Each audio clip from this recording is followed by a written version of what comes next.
Bem-vindo aos serviços audiovisuais das edições, o senhor continua na direção. Edições enquadradas no plano estratégico missionário do pastor Afonso Clementino Júlio. Plano visado pela Missão Sul da Igreja Adventista do Sétimo Dia da União Sudoeste de Angola. Pelo que se digna ele a expor-se em qualquer grupo publicitário da Igreja Adventista do Sétimo Dia para o devido acompanhamento implicitamente. A perpetuidade é conferida do reino à tribo de Judá. 1 Reis 11, verso 29 a 32 e capítulo 12. Acompanhe, por favor, este tema e partilhe. A perpetuidade é conferida do reino à tribo ou linhagem de Judá até ao Messias, Lucas 1, verso 30 a 33, parece ter justificado o princípio da perpetuidade de um homem no poder das decisões. No entanto, o negativo não estava na forma da Constituição, mas nas chantagens que os ambiciosos criaram sobre ela, a Constituição da prescrição divina. Como se nota, ter havido confrontos do minoritário israelita no poder da realeza contra o maioritário fora da realeza. Isto bem entendido da repreensão de Jesus aos discípulos que confrontavam aos progenitores da obra, tal como Judá ao seu progenitor, o maioritário israelita, Jesus, o dono da obra, como se nota das francas palavras que lhes dirigia. Eu vos enviei a ceifar onde vós não trabalhastes, outros trabalharam, e vós entrastes no seu trabalho. João 4, verso 38. Uma repreensão que o Senhor dirigiria ainda hoje a muitos de nós na obra de Deus, enquanto possuídos com os mesmos ares daqueles discípulos repreendidos. Ao quanto ignorar um progenitor da causa, é incorrer certamente ao pecado de Absalão, do seu golpe de estado contra o rei Davi, seu próprio progenitor. 2 Samuel 15, verso 10 a 14.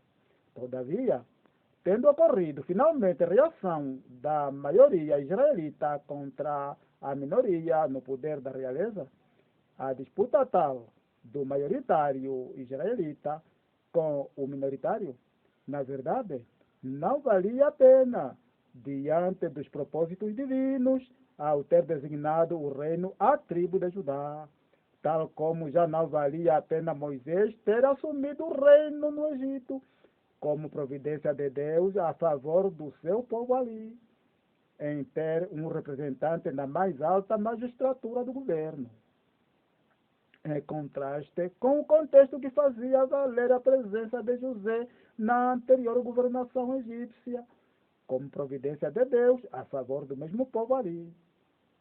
Afinal, até certo ponto, a missão de Moisés na obra de Deus só tinha a ver com os atos que conduzissem o faraó às sanções de Deus pelos crimes que já tinham enchido o copo até a transbordar, com destaque à escravatura que ele tinha imposto ao povo de Deus, além da matança dos bebês masculinos que nasciam deste povo, temendo da sua multiplicação em gênero tal, como uma ameaça à segurança do Estado, envolvendo as parteiras na tarefa, cuidando em matar aqueles bebês logo ao nascerem.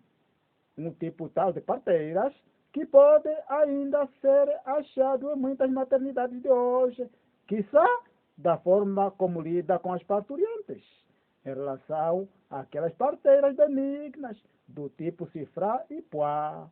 Êxodo 1, verso 15 a 19.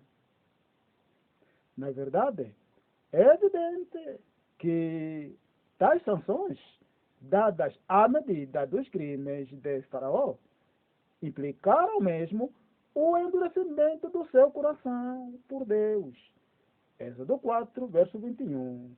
Numa lógica de interpretação, ao invés de limitarem-se os intérpretes somente na compreensão de que Deus tenha endurecido o coração de Faraó para demonstrar o seu poder e fazer com que o seu nome fosse proclamado em toda a terra. Porquanto, é real o testemunho que diz de Deus não somente receberemos o bem, mas também o mal. Jó 2, verso 10. Enfim, a depender da nossa conduta, certamente, a determinar as devidas definições objetivas de Deus. Daí que, persistindo no mal, é o mesmo que esperar que Deus nos satisfaça com o mal que tanto gostamos, até a endurecer-nos o coração, para o bem, obviamente. É, pois, o que Faraó esperava da sua vil conduta, como sanção disciplinar bem merecida na razão de Deus. Sanção que pode ser comprovada no estado de muitos malfeitores na terra, que nunca se arrepende do mal, nem se rende à razão, tendo acionado, afinal assim, aos pecados imperdoáveis. Mateus 12, verso 31, 32, mesma vida, não é? Aliás, a ser efetivamente uma condenação consumada e não simplesmente uma sanção. É perceptível. É o caso de Satanás, negado para sempre ao perdão de Deus. Daí que, muitas vezes, perdemos tempo a lutar com pessoas tão malvadas, cujo coração já está, afinal, endurecido. E, mesmo que demonstre alguma bondade, é apenas um fingimento, não de coração endurecido que já está. De facto, podemos promover manifestações de várias ordens, como na sociedade, contra os males que os endurecidos do coração nos fazem. Mas, afinal, nada resultará, a menos que recorramos a Deus, a lhes dar o devido fim na existência, a não mais continuarem a castigar até os inocentes.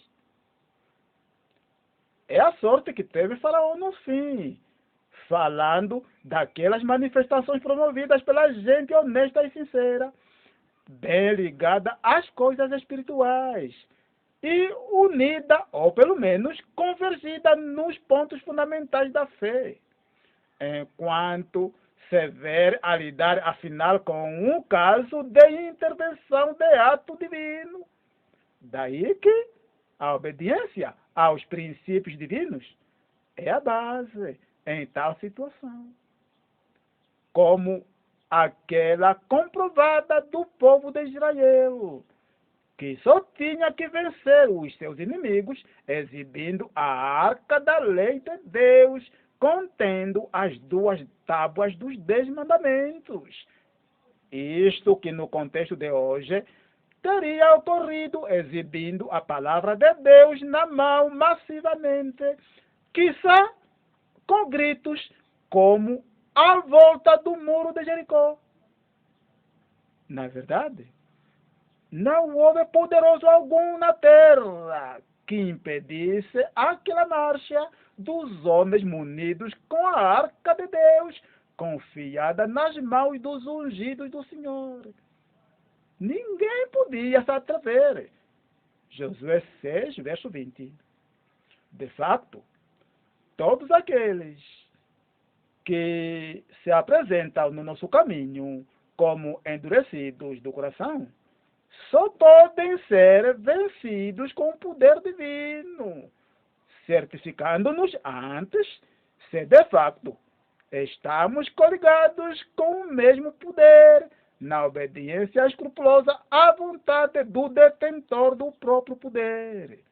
Ao que, de contrário, seremos nós mesmos os coniventes dos maltratos que sofremos dos endurecidos tais do coração, que encaramos no nosso caminho, agindo nós assim como tolos, no ditado que diz: o sábio queixa-se dele próprio, o tolo costuma queixar dos outros.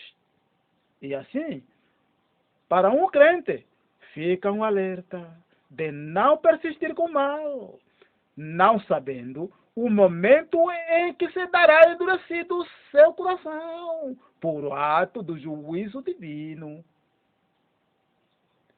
Está, pois, claro aqui que, afinal, a área custosa que Moisés preferia ocupar na obra de Deus, ou que lhe fosse imposta, era por uma exigência moral aos critérios divinos, mesmo que lhe custasse finalmente a vida, tal como aquela que José, por sua vez, escolhia, ou que lhe fosse igualmente imposta, com aquelas regalias do reino, que bem favoreciam o cumprimento dos propósitos de Deus nas devidas circunstâncias.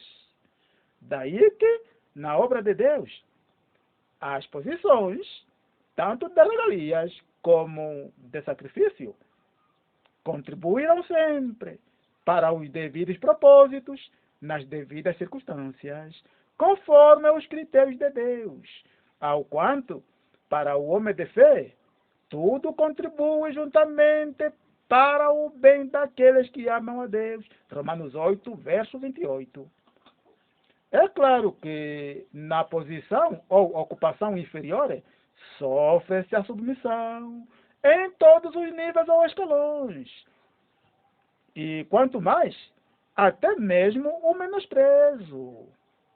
Porém, é na medida que favorece, quando o afetado prefere não ser comprado nem vendido, a fim de monitorar melhor os atos de uma liderança, como por força de uma revolução, no princípio da gratificação adiada, isto pelos valores eternos, ao mesmo tempo a sentir-se honrado consigo próprio naquilo que presta.